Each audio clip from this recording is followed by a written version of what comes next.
ಅಸ್ಸಲಾಮು ಅಲೈಕುಂ. ಪ್ರವಾದಿ ಮುಹಮ್ಮದ್ ಸಲ್ಲಲ್ಲಾಹು ಅಲೈಹಿ ವಸಲ್ಲಂ ಹೇಳಿದರು, ಮನುಷ್ಯ ಕನಸುಗಳನ್ನು ಕಾಣುತ್ತಾನೆ. ಆದರೆ ಕನಸಿನಲ್ಲಿ 3 ವಿಧವಾದ ಕನಸುಗಳಿವೆ. ಒಂದು ಕನಸು, ಅವನು ಪ್ರತಿದಿನ ತನ್ನ ಸುತ್ತಮುತ್ತ ಪರಿಸರದಲ್ಲಿ ಆಗುವಂತಹ ಅದೇ ಚಟುವಟಿಕೆಗಳನ್ನು ಅವನು ರಾತ್ರಿ ಕನಸಿನಲ್ಲಿ ಕಾಣುತ್ತಾನೆ.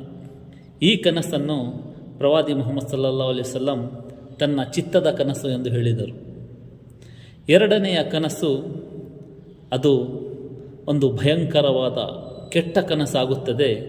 ಆ ಕನಸು ಕಂಡ ತಕ್ಷಣವೇ ಆ ಮನುಷ್ಯ ರಾತ್ರಿಯಲ್ಲಿ ಎಚ್ಚರಗೊಂಡು ಆಯಾಸದಿಂದ ಅವನು ರಾತ್ರಿಯಲ್ಲೂ ಸಹ ನಿದ್ದೆಗೆಡುತ್ತಾನೆ, ಮುಂಜಾನೆಯೂ ಸಹ ಅದೇ ಕನಸಿನ ಬಗ್ಗೆ ಯೋಚನೆ ಮಾಡುತ್ತಾ ಕಾಲ ಕಳೆಯುತ್ತಾನೆ.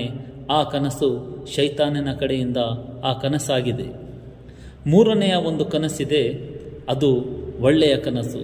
ಅದು ತನ್ನ ಸೃಷ್ಟಿಕರ್ತನ ಕಡೆಯಿಂದ ಆ ಕನಸಾಗಿರುತ್ತದೆ. ಆ ಕನಸು ಕಂಡ ತಕ್ಷಣವೇ ಮನುಷ್ಯ ಸಂತೋಷಗೊಳ್ಳುತ್ತಾನೆ.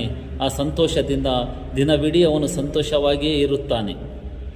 ಆದರೆ ಪ್ರವಾದಿ ಮುಹಮ್ಮದ್ ಸಲ್ಲಲ್ಲಾಹು ಅಲೈಹಿ ವಸಲ್ಲಂ ಹೇಳಿದರು, ಆ ಕೆಟ್ಟ ಕನಸು ಕಂಡ ತಕ್ಷಣ ನಿಮ್ಮ ನಿದ್ದೆ ಎಚ್ಚರಗೊಂಡರೆ ನೀವು ತಮ್ಮ ಎಡಗಡೆಯ ಭಾಗದಲ್ಲಿ 3 ಸಾರಿ ಸಣ್ಣದಾಗಿ ಉಗುಳಿರಿ ಎಂದು ಹೇಳುತ್ತಾರೆ.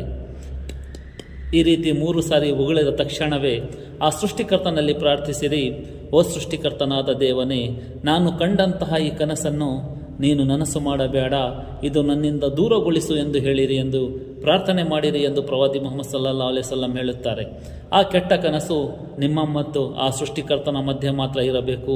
ಇನ್ನೊಬ್ಬರ ಮುಂದೆ ನೀವು ಆ ಕನಸಿನ ಬಗ್ಗೆ ಹೇಳಿಕೊಳ್ಳಬೇಡಿರಿ ಎಂದು ಹೇಳುತ್ತಾರೆ. ಏಕೆಂದರೆ ಆ ಕನಸಿನ ಬಗ್ಗೆ ನೀವು ಬೇರೆಯವರ ಮುಂದೆ ಹೇಳಿದರೆ ಅದಾಯಿತು, ಇದಾಯಿತು, ಅದಕ್ಕಾಗಿ ಆಯಿತು, ಇದಕ್ಕಾಗಿ ಆಯಿತು ಎಂದು ನಿಮ್ಮ ತಲೆಯನ್ನು ಚಟ್ಟಿ ಇಳಿಸಿ ನಿಮಗೆ ಒಂದು ವ್ಯಾಪಾರದ ಸರಕುಗಳನ್ನಾಗಿ ಮಾಡಿಕೊಳ್ಳಿಬಿಡುತ್ತಾರೆ. ಅದು ಮಾಡು, ಇದು ಮಾಡು, ಹೋಮ ಮಾಡು, ಯಜ್ಞ ಮಾಡು. ಹಾಗೆ ನಿಮ್ಮ ತಲೆ ಕೆಟ್ಟು ಹೋಗಿ ನಿಮ್ಮ ದುಡ್ಡನ್ನು ನೀವು ಅಲ್ಲಿ ಇಲ್ಲಿ ತ್ಯಾಜ್ಯ ಮಾಡುವಂತಹ ಪರಿಸ್ಥಿತಿ ಬರುತ್ತದೆ.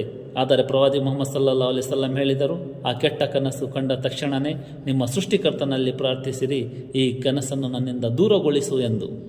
ಅದೇ ರೀತಿ ಒಂದು ಒಳ್ಳೆಯ ಕನಸು ನೀವು ಕಂಡರೆ ಅದರ ಬಗ್ಗೆಯೂ ನೀವು ಆ ಸೃಷ್ಟಿಕರ್ತನಲ್ಲಿ ಪ್ರಾರ್ಥಿಸಿರಿ, ನಾನು ಕಂಡಂತಹ ಈ ಕನಸನ್ನು ನನಸು ಮಾಡು ಸೃಷ್ಟಿಕರ್ತನೆ ಎಂದು.